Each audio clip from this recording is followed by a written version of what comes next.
Welcome back, Wild Care family. Again, this is Rebecca. I'm the Director of Outreach, Marketing, and Events here at Wild Care. We are having a fabulous baby shower morning. We've seen many friends and family dropping things off. So thank you to everyone that has already donated.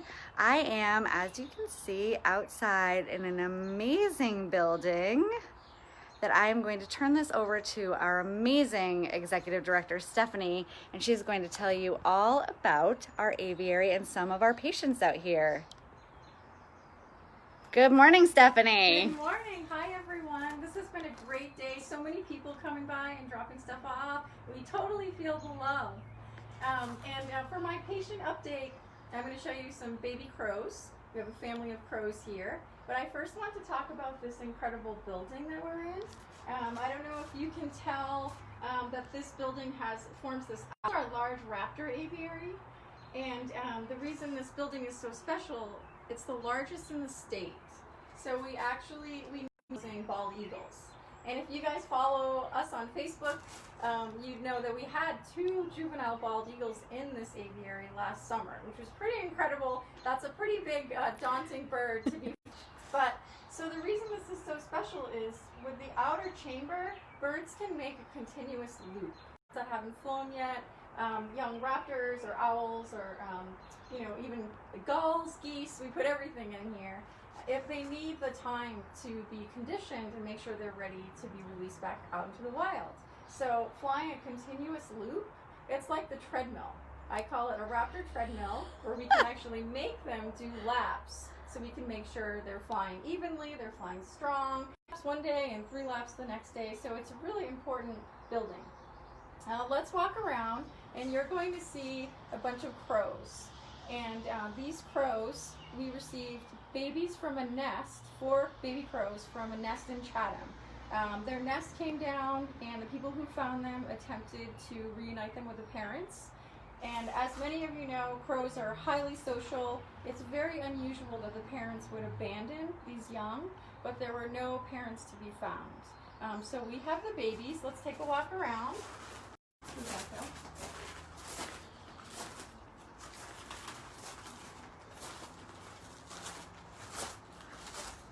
And we'll eventually find them. They're probably perched.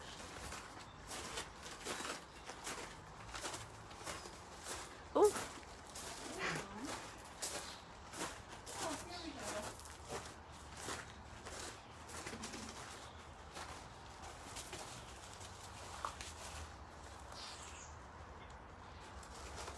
There's one right behind us hiding in the Christmas tree. Birds flying overhead.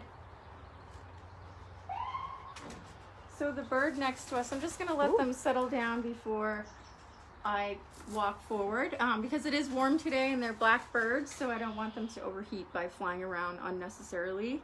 But you can see we have a lot of enrichment in here, including old Christmas trees. The birds love to perch and hide in them.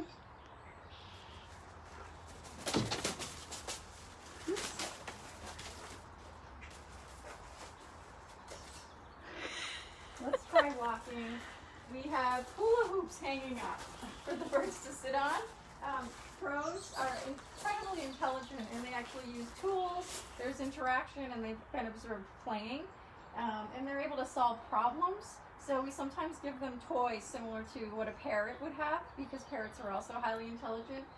So someone gave us these colorful hula hoops, which they sit on.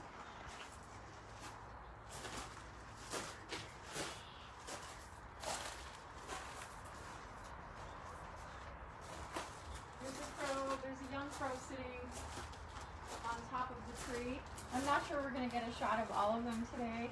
But anyway, these were little babies that came in with their nest, which was down on the ground. We had to hand feed them every 40 minutes. And then we set them up into one of our smaller aviaries, which I will show you, the inner chambers of this building. Interestingly, you guys, we also have an adult crow in here, and he was brought to us from Yarmouth. A woman kept him in her house for 2 months. She found him with a wing injury, and that is actually, we do not advise that. It's illegal, and also because he had a wing injury, he ended up breaking all of his wing feathers. And Those of you familiar with birds, you know they molt their feathers, and so birds will molt their feathers on a cycle, annual cycles, and otherwise they don't molt their feathers unless they're completely pulled out from the follicle. So much like our hair, well, our hair continuously grows, but if you pull it out, it will start growing immediately. And so we actually had to have the bird go to Eastham Vet, be anesthetized, and Dr. Kelly and his wonderful staff pulled the broken feathers to stimulate them to start growing in again.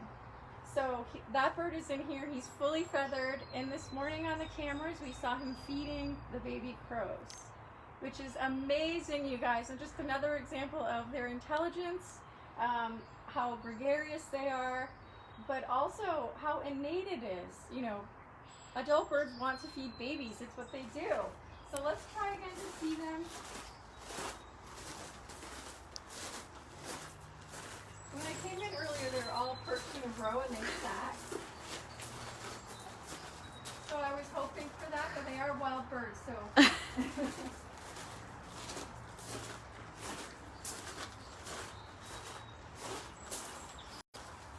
Let's just stand here for a minute and see if they come.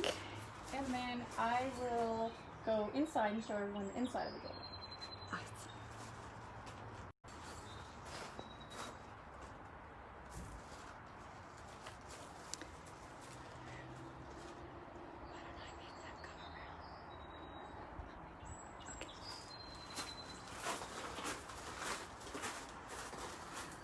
We're just gonna tuck into the corner here and see if maybe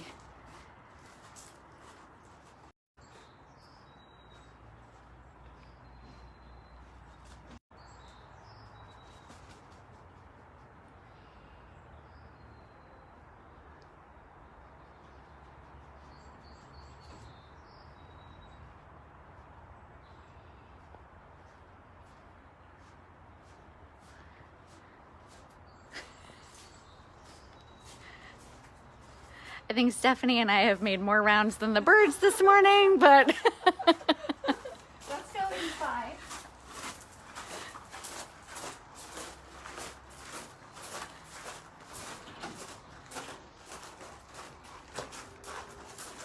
So the other reason why it has 3 inner chambers, here they are. I'm going to open the door carefully, Rebecca, and see if you can peek the camera in there. You'll see some toys hanging around, some enrichment. oh, hi guys. There we go. There's some crows, you guys. This is great. So notice this is one of the inner aviaries, and what's great is we have these doors, these windows inside. So when these birds were ready to fledge and have a bigger flight space, instead of catching them and moving them to the outer pen, all we have to do is open this window, and you can see that now they're just going in and out freely. Just incredible. I'm so happy to see all of them together. These are 3 babies. I call them babies, and of course look at how huge they are. So these are juveniles, and they would be with their parents for quite some time and then join larger flocks. These birds are beginning to self-feed, and as I mentioned, our adult crow was caught on camera this morning feeding them. I will try to post that on our Facebook page. It's just amazing. The adult crow is fully feathered now and flighted. The only thing is he's missing feathers on his legs, and so we're waiting for full feather growth. And who knows, maybe he'll be released with this group. They've obviously bonded. I will leave these guys alone and show you. So the other small room looks similar, same size, and it's funny because this building was built with the big owls and eagles, and honestly, we put everything in here. We've had snapping turtles in this, our baby waterfowl. This room, beware of attack owl. There's no owl in here at this time, so we're going to go in. By the way, if there were raptors in here, Rebecca and I would be required to wear goggles and a helmet. And I wouldn't be wearing a dress.